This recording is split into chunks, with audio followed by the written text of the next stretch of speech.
The House will now proceed to tributes in the memory of our former colleague, the late Honourable Bill Blaikie. C'est avec une preuve. It is with great sadness that we are highlighting the death of a great man and parliamentarian, the Honourable Bill Blaikie. Bill Blaikie served the voters of Elmwood Transcona for close to 30 years. During 2 of those years, from 2006 to 2008, he was Deputy Speaker of the House with the former Speaker Peter Milliken. The term dynamic duo has been used to describe the Milliken-Blaikie team. They were united in their commitment to this House, its role in democracy, its traditions, and its history. I understand that there were no procedures or processes too arcane for these devotees and scholars of Parliament. At one time, I had the good fortune to serve with Bill Blaikie on the Standing Committee of National Defence and Veterans Affairs, where I always look forward to him for a balanced view on the issues. I also looked forward to his trademark wit and good humour. We shared many good laughs together. A good number of us benefited from his long experience and service to Canadians.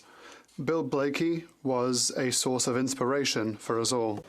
And we have proof in this chamber that he was a source of inspiration to his children, who followed in his footsteps to serve the people of Manitoba and all Canadians.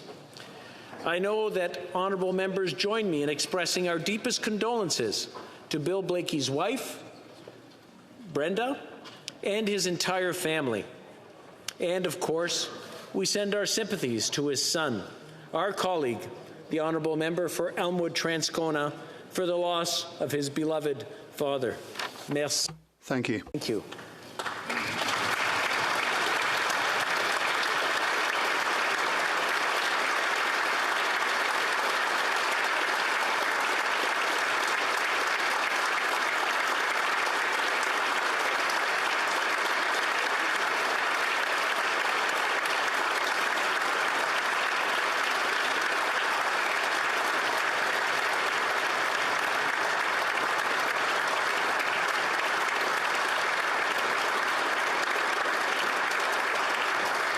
I now recognize the honourable member for Winnipeg North. Yes, thank you, Mr. Speaker. You know, I rise today to offer the condolences on behalf of the Liberal caucus members. You know, Bill Blaikie is an individual that has accomplished a great deal in many different ways. He has, in fact, been an inspiration. When I think of politicians in Manitoba, he is virtually second to no other that has been able to transcend even partisan politics. Yes, he could be partisan at times. I've been at the unfortunate end of that, I must say, on one occasion in particular, early in my political career, but that's for another day, Mr. Speaker. There are individuals in Manitoba, whether they are Conservative, New Democrats, Liberals, or any other political affiliation, that look at Bill Blaikie as an inspiration, as someone that understood the principles of what it meant to be a parliamentarian. Our first responsibility is our constituents. And Bill Blaikie demonstrated just how important that was. If you take a look at the 1993 federal election, when the NDP was reduced down to 9 seats, he was a survivor. In fact, I believe he was the only New Democrat that was elected east of the province of Saskatchewan.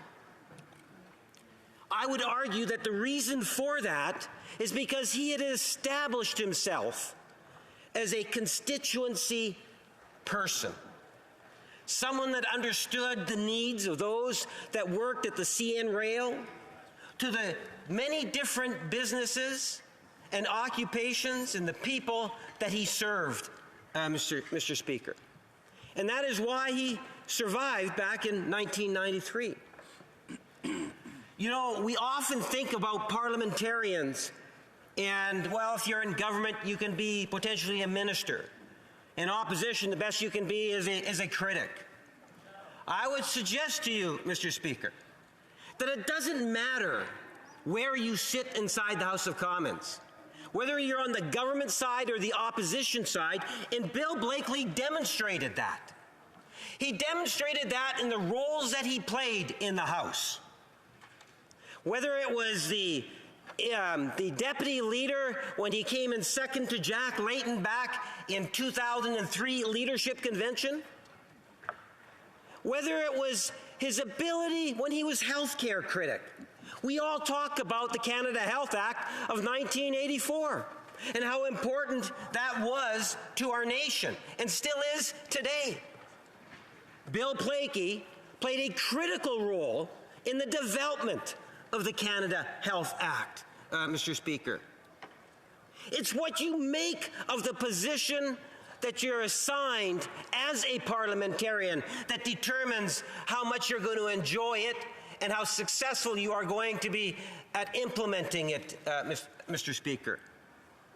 And that is something in which Bill Blaikie demonstrated so well.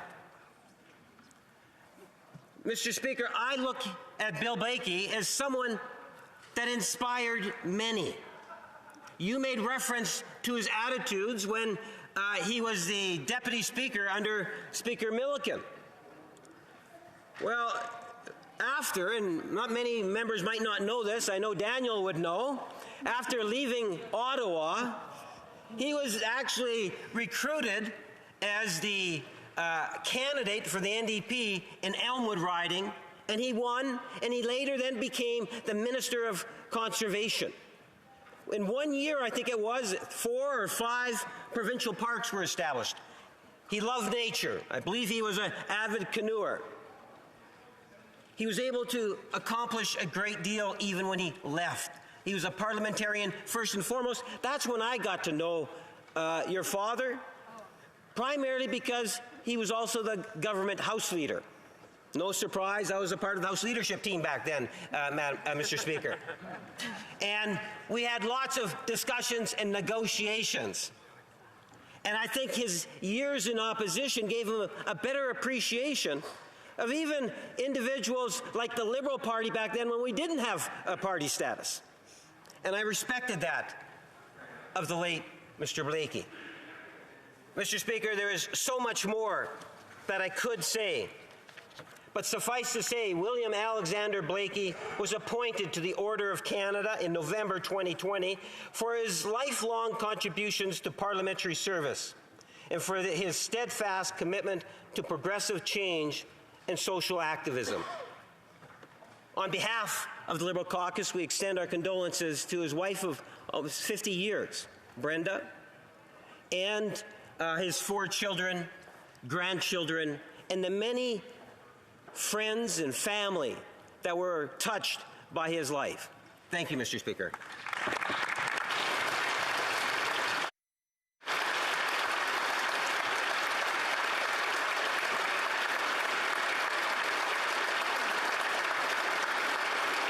The honourable member for Selkirk, Interlake Eastman. Well, thank you, Mr. Speaker. It's a privilege to rise today and pay tribute to a former colleague and veteran parliamentarian, the Honourable Bill Blaikie, who just recently passed away. Bill was first elected to this place in 1979 and served continuously for 29 years. When I and others in this chamber were first elected back in 2004, the Dean of the House was Bill, a position he held in the 38th and 39th Parliaments. Now, as we know in this chamber, the esteemed role of Speaker and Deputy Speaker is normally shared between the governing party and the official opposition. However, because Bill epitomized what being a parliamentarian meant, he was respected right across party lines and throughout this entire House. And he was appointed in 2006 as Deputy Speaker, as you mentioned, serving with Speaker Milliken, and made some incredible rulings and ran the House very efficiently. Our House leader, the member for Regina Capel, was appointed at that time as Assistant Deputy Speaker at the tender age of 26 and worked closely with Bill. A fun fact, Mr. Speaker, When Bill was first elected to the House of Commons in 1979, the member for Regina Capel was just 2 days old. Mr. Speaker, Bill was a devoted parliamentarian, a former House Leader, and a Deputy Speaker. Bill's reverence for the institutions of Parliament is something we'll always remember about him.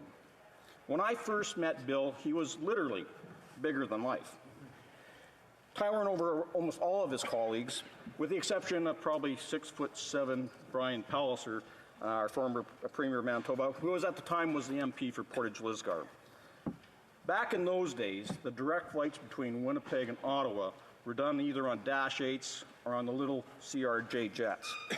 And I can tell you that it was almost impossible for Bill to bend over enough to get into the airplane and walk down the aisle, never mind fit into the extremely tight seating. Now, I found this very uncomfortable, but Bill never, ever complained.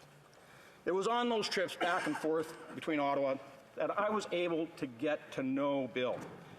And I was surprised to learn he had been a member of the Progressive Conservative Party. He was a young conservative in high school and early days in college. And that's why I think he was so reasonable. and he could always appreciate our side of the debate.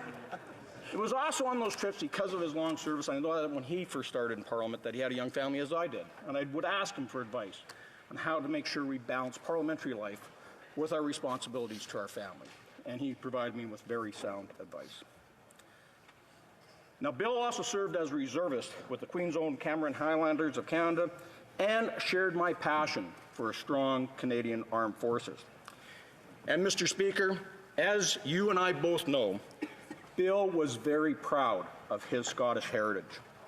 He was one of the best pipers Canada had to offer and was instrumental in founding our annual Robbie Burns Nights here on the Hill, starting way back in 1988 with Speaker Fraser. I can honestly say I have never seen a more passionate or better or comical address to the haggis. Bill loved performing it, and we all loved watching him do it. Now, following his federal career up here in Ottawa, Bill was asked to run provincially and served from 2009 to 2011 as Manitoba's Minister of Conservation and Government House Leader. And I got to work with him again as we dealt with overland flooding along Lakes Manitoba and Lake Winnipeg and Lake St. Martin in my riding. But, Mr. Speaker, it wasn't just politics and Parliament that Bill respected. He was a man of faith. He revered God. The Honourable Bill Blaikie was also the Reverend Bill Blaikie, an ordained minister of the United Church. He found callings in both faith and politics. After he retired from politics, Bill accepted a position as adjunct professor of theology and politics at the University of Winnipeg. When it came to politics, as Bill said in an interview after publishing his 2011 biography, he said, and I quote, "The driving force has been the social gospel in Canadian left-wing politics. That dynamic of persons of faith in politics, perhaps, Mr. Speaker, is something which has been more common in Western Canada and certainly was once upon a time part of the very foundation of the NDP." Bill was keen to stress that, and again, I quote him, "Church and state is different than faith and politics. You notice that where the separation of church and state is very strong and constitutional, that doesn't mean there's a separation between faith and politics, because that's something individuals bring. It's not an institutional connection." End quote. Bill was a worthy successor to the social gospel heritage of the NDP and his predecessor, the Cooperative Commonwealth Federation, which had propelled that party to many of its historical successes on the prairies. In fact, the House Leader of the official opposition told me, and I quote, he said, "If Bill had won the NDP leadership back in 2003, I probably would never have won my Saskatchewan seat in 2004, end quote.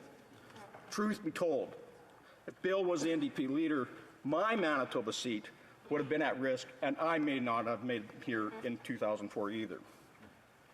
Instead, as fate would have it, Jack Layton won, which allowed our House Leader and I to be Bill's colleagues in the House, and in the case of our House Leader, sharing your chair, Mr. Speaker. Like many Conservatives and New Democrats, we hardly agreed on everything, but we certainly respected the fact that we each believed in things and acknowledged our respective principles. Bill Blaikie had a life well lived, a life dedicated to service and helping others. And for that, we unite today in paying tribute and saying thank you. In closing, Mr. Speaker, on behalf of my Conservative colleagues, I want to express our sincere condolences to Bill's wife, Brenda, his daughter, Rebecca, Jessica, Tessa, and his son, our colleague, who's carrying on Bill's legacy, the Honourable Member for Elmwood-Transcona. Bill will be sadly missed, but fondly remembered by all. May he rest in peace.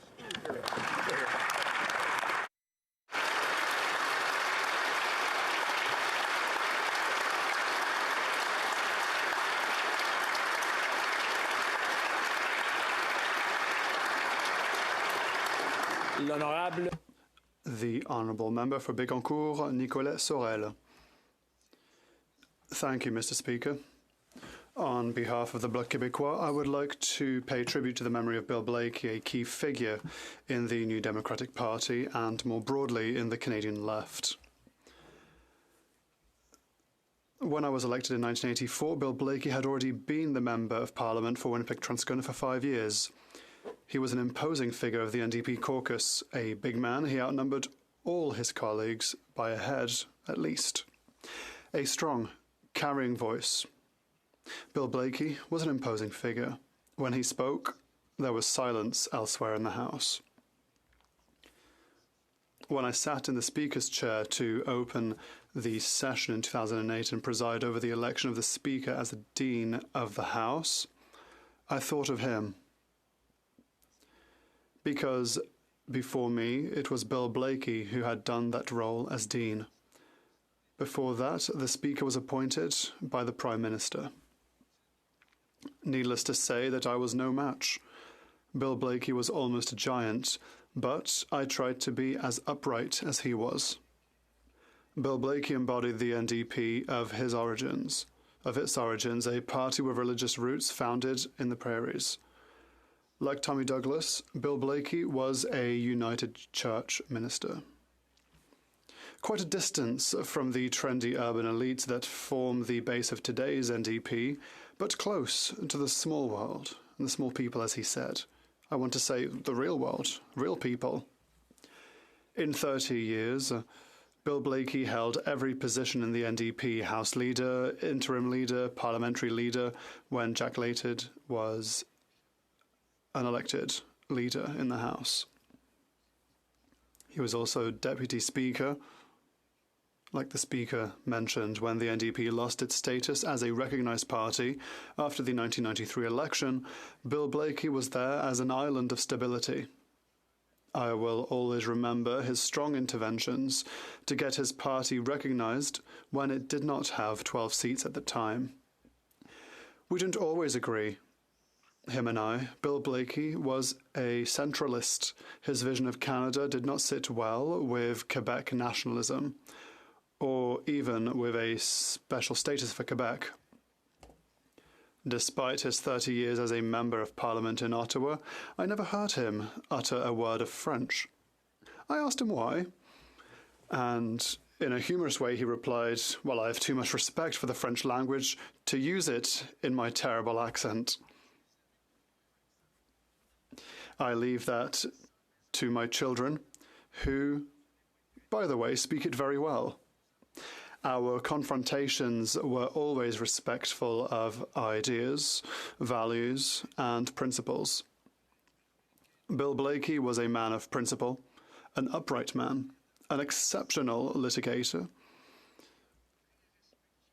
very respectful of the people he dealt with, and a specialist on procedure.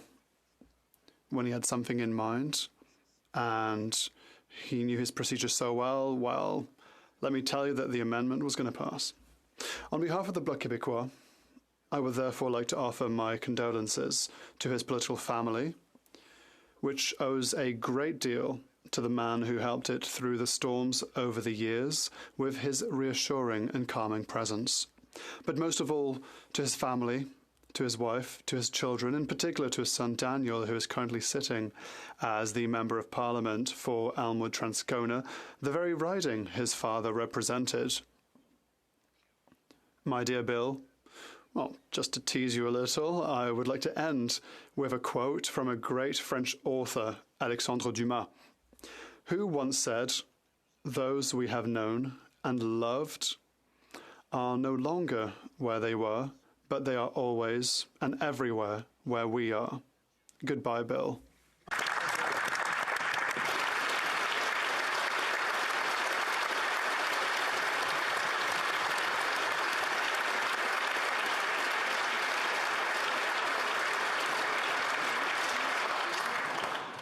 The honourable member for Burnaby South. Thank you, Mr. Speaker. Many words have been used to describe Bill Blaikie. Giant, legend, pillar. He was a giant in our movement, both in physical stature, as has been alluded to, and in his deep commitment to justice.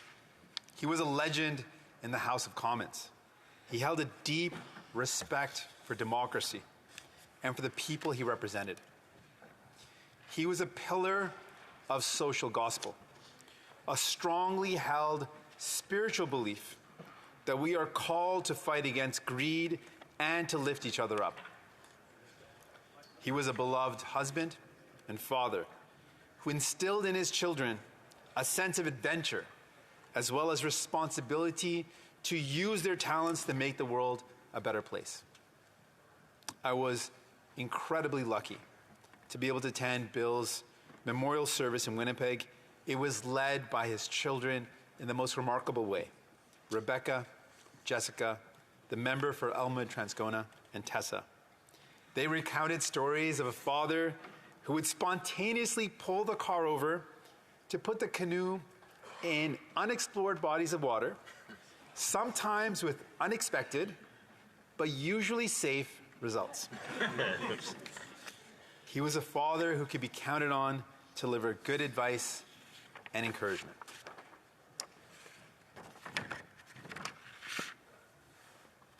And a father who had a passion for social justice and a deep love of nature, qualities he passed on to his children.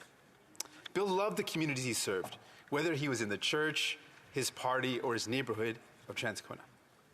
He knew that his community has its roots in the railway, and he was dedicated to protecting those jobs and making sure they could sustain families in the future. Bill understood that economic justice, social justice, and environmental justice were all essential parts of our vision of a better Canada. He was a leading voice against the increased globalization.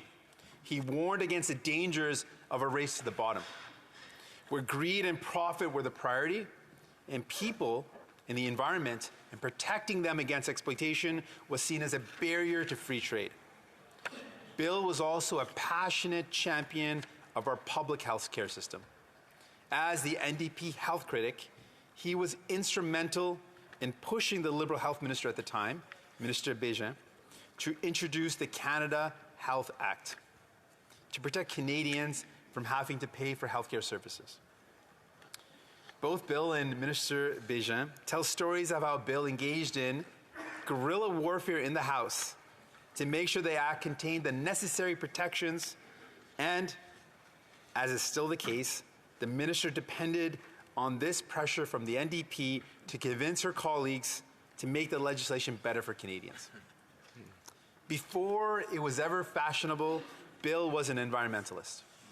He loved nature, was an avid paddler and camper, and he believed it was a part of our mission to protect the earth. In his final act of political life, as Manitoba's Minister of Conservation, he put these beliefs into action when he took measures to protect the boreal forest, a place that had nurtured him. Bill loved Parliament. He was the Dean of the House and served as Deputy Speaker. In 2007, he was named Parliamentarian of the Year by Maclean's magazine.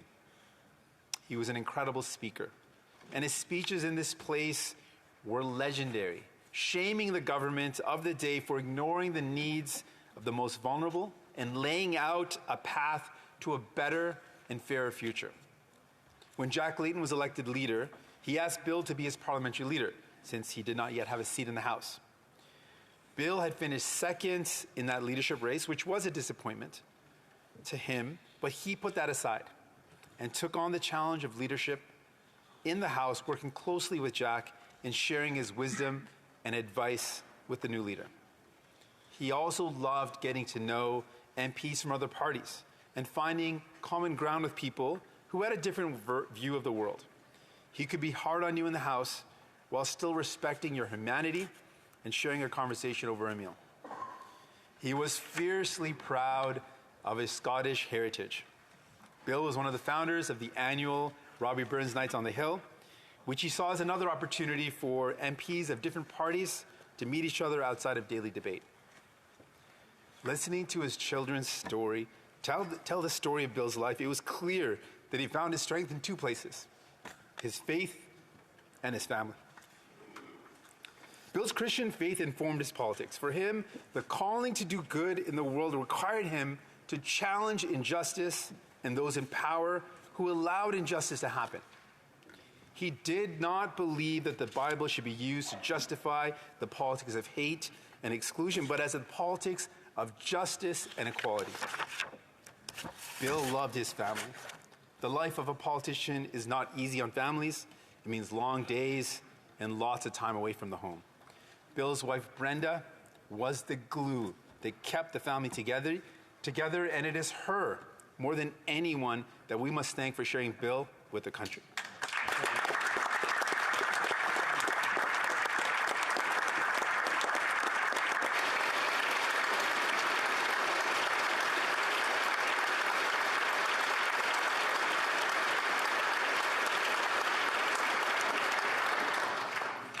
Bill delighted in time with his kids, being fully present for them. He made sure their time together was filled with bike rides, camping and canoe trips, and sharing stories of his family and childhood in Transcona.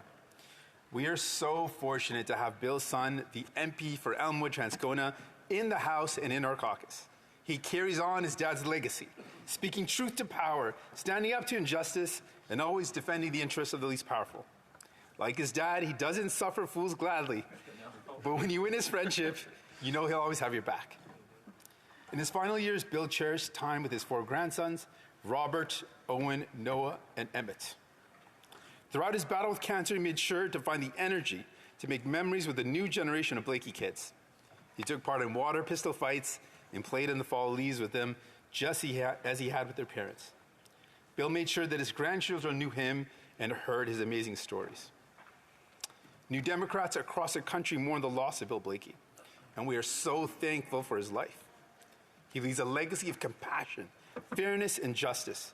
His example reminds us that we are morally required not to add to the riches of those who have the most, but to meet the needs of those who have the least. I extend my sincere sympathy to his family and our commitment that we will continue his work.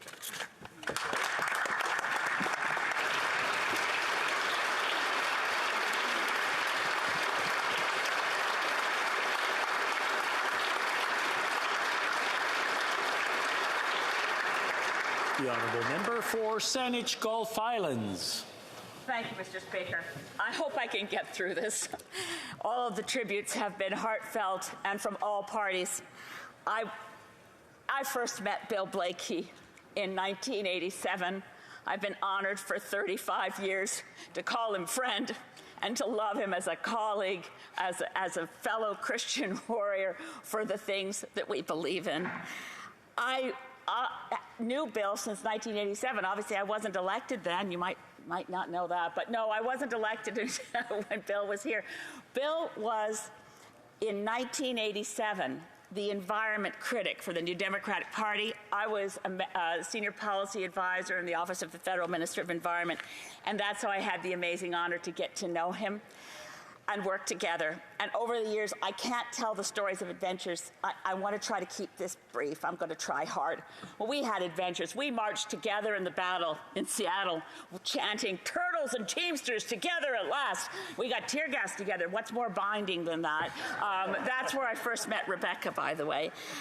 We also were together at the first meeting of the World Trade Organization in Singapore, and I was there at that first 1988 Robbie Burns night dinner when Speaker John Fraser, with whom Bill Blaikie Blaikie was a grand friend, joined together. And I can picture Bill to this minute marching in, piping in the haggis. And there was something about Bill Blaikie's legs in a kilt that I thought, how did he get related to oak trees? But in any case, you've heard, he was a bear of a man with a heart as big as he was. I want to tell you one thing about being an eyewitness to his talents, his skills as an orator in this place, his enormous warrior heart, his ability to stay focused and never give up, and of course, his talents in parliamentary alchemy. I will tell one brief story. In 1987, when the hot topic was trying to save the southern third of Haida Gwaii from clear-cut logging, and our champion, in the seat now held by the Honourable Member for Skeena-Bulkley Valley, was another dear friend we lost too soon, Jim Fulton. And we were all working, and the Minister of Environment, no less than anyone else, to save this area. And there was an Opposition Day motion. It came forward from Jim Fulton. In those days, Opposition Day motions were non-votable. But we had the whole day devoted to the campaign to stop the logging and protect this area, working in concert with the Haida Nation. And at one point in the proceedings, Bill Blaikie got up and said, "Mr. Speaker," turning to his colleague, John Fraser, who was just as much of an eco-radical as the rest of us, and he said, "Mr. Speaker, it occurs to me," words to the effect of, "we seem to have a lot of unanimity in this place." No one had spoken against saving the area, although there were many against it. "We seem to have unity. I would like to move, Mr. Speaker, that by unanimous consent, at the end of today's debate, it is deemed that this motion was voted on and passed unanimously." There was a fair amount of uncertainty through the room at that moment because no one had ever tried that before. And John Fraser, as Speaker, said, "Oh, well, the Honourable Member, the words, and do we have," well, the Liberal environment critic was Brian Tobin. The Minister was in the room, Tom McMillan. And of course, Bill and Jim and, well, there was unanimity. Yes, this will be deemed to have passed unanimously at the end of the day. Miles Richardson, then President of the Council of the Haida Nation, told the media, "The Great Spirit hovered briefly over the House of Commons today." Those were things Bill Blaikie could do because he was universally respected. He knew his procedure, and if Bill thought we could get away with it, well, who knew? We did.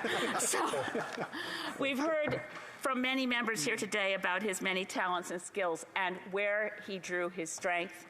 Yes, from family, yes. But the social gospel, something that we don't hear about very much in this place. I went to find some of the things Bill had said about that.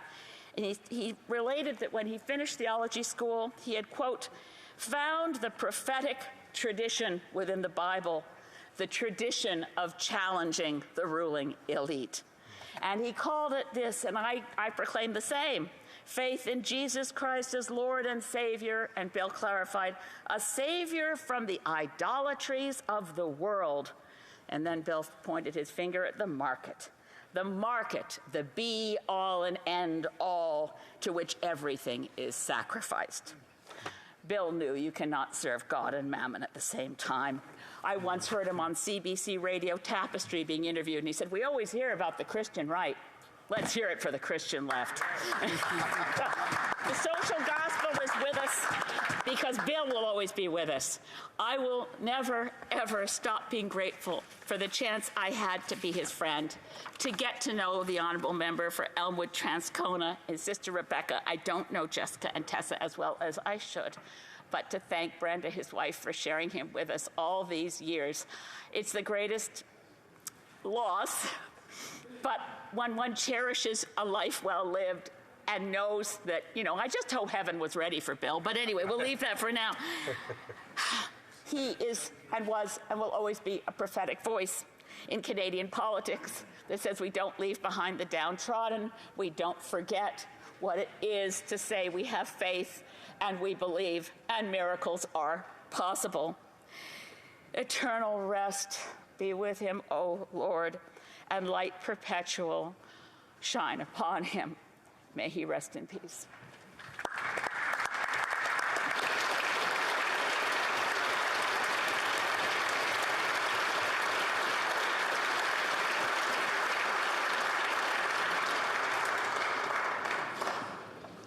The honourable member for Elmwood Transcona. Merci beaucoup, Monsieur le Président. Thank you very much, Mr. Speaker. And on behalf of my mother, Brenda, and my sisters, Rebecca, Jessica, and Tessa, and my own family, including my wife, Jeanette, and my children, Robert and Noah, I'd like to thank all my colleagues in the House of Commons for having taken the time to honor the life and work of my father here in this place. The member for Burnaby South, the member for Winnipeg North, the member for Selkirk-Interlake Eastman, the député de Bécancour, the member for Bécancour, Nicolette Sorel. There are very kind words about Dad's legacy and work in this place. We've heard already a bit about Dad. He was an outstanding parliamentarian, I think it's fair to say, an ordained minister of the United Church of Canada, an avid canoeist and hiker, a lover of all things Celtic, a husband, a father, a grandfather, and dear friend. That means the world to those he leaves behind.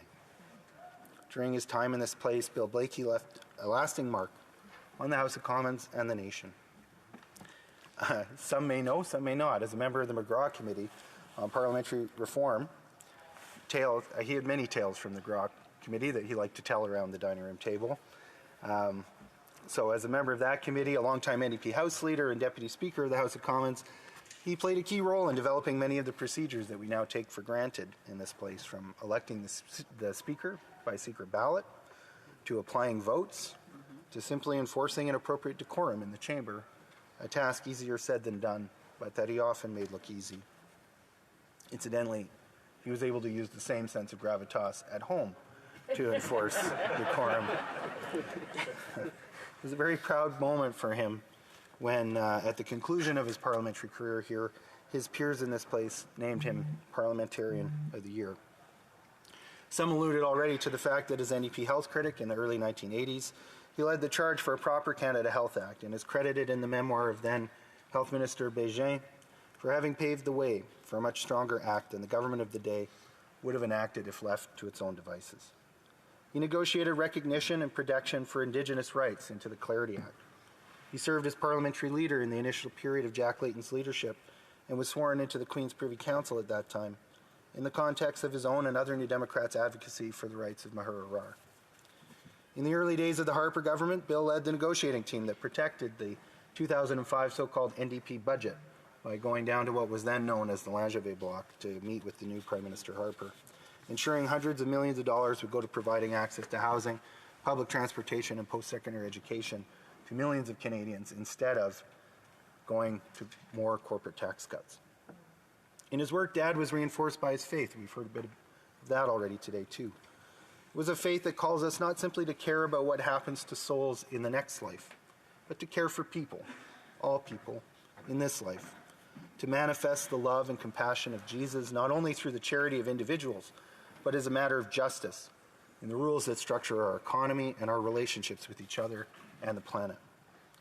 He often saw the work of the NDP as standing in the prophetic tradition, speaking truth to worldly powers too consumed by greed, convenience, and other concerns that blind us to our duty to care for the earth and all its creatures. Despite the importance of his work in Ottawa, Dad was always happy to slip home as soon as he could.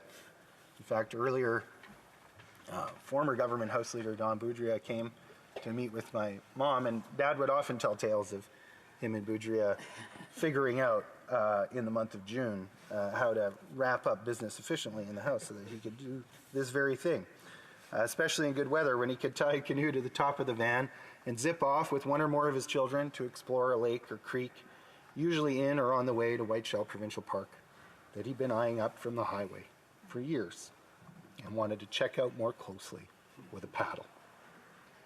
He carried that wonder for the natural world into his work as a parliamentarian. He was among the first to raise the problem of global warming in the House of Commons. In his time as Minister of Conservation in Manitoba, he created 5 new provincial parks and took great care and delight in directing the maintenance and repair of Manitoba's existing parks.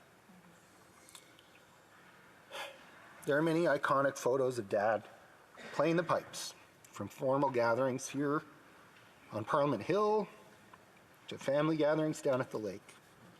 He deeply valued tradition and family connection, exploring and celebrating our Scottish and Irish heritage was one of the ways he connected to our family history.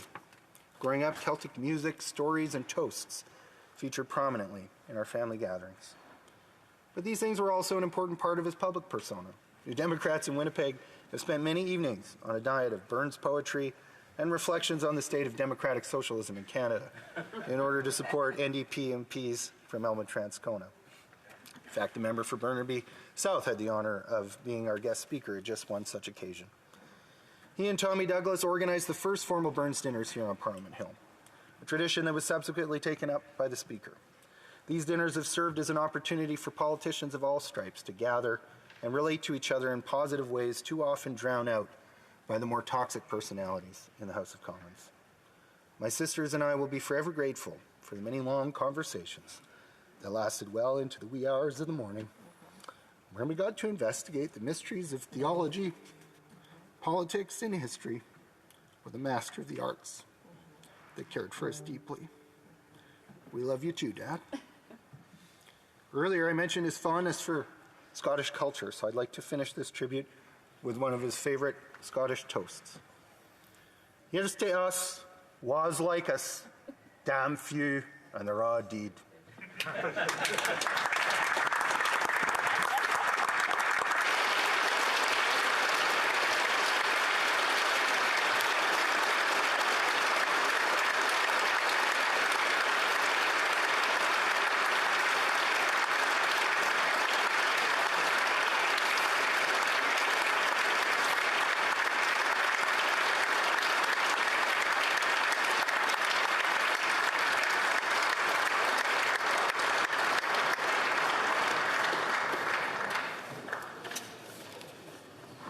I invite all honourable members to stand to observe a moment of silence in honour of our former colleague, the late Honourable Bill Blaikie.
Thank you. Merci.